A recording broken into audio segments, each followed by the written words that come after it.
Kakız. Bırakın sen hiç olmayacak mı? Haram. Yüzün kaldı. Yüzün kaldırılır mı? Haram da da.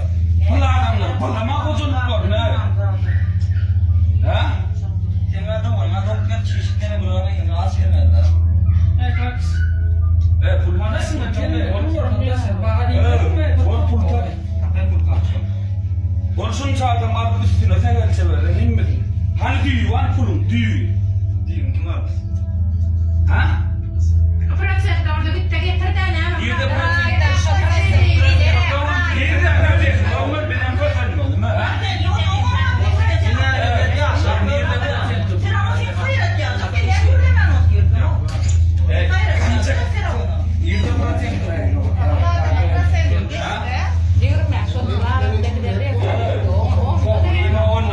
Şunca adam üstünde on rahat etmedin. Üç adam da pul bitti o haram.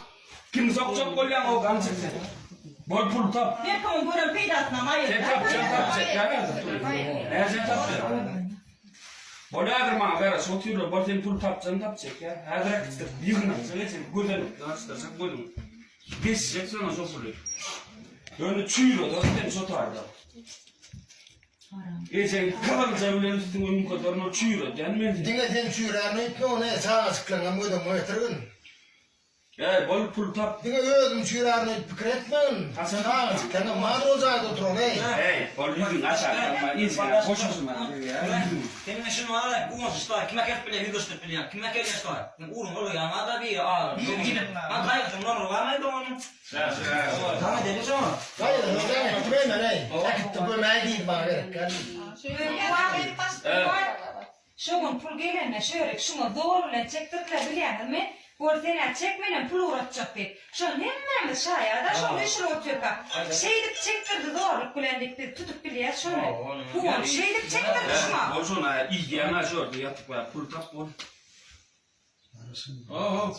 Dersi var. Ağlarsın, mata kalksın ha. Öyle dersi. Bak bacan, bu. Hangi sen hurlar babam gelen bol ya pul 1000% dedin ha. Kuy pulu.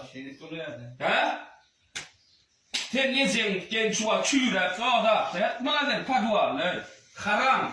Boynun arkaydan adamın bilyen dırgatlarıp. Haram da. Ha? Nerede bozulup var? Bılap gördün bilyen mi? Maşinsiz tuğmaya koydun araya hayvan. Ha? Bol pul tap kalks. Bol kalks tap pulu. Bol oturma bol gözle yor gider gözle tut. Yer bana ya, gidelim. Procent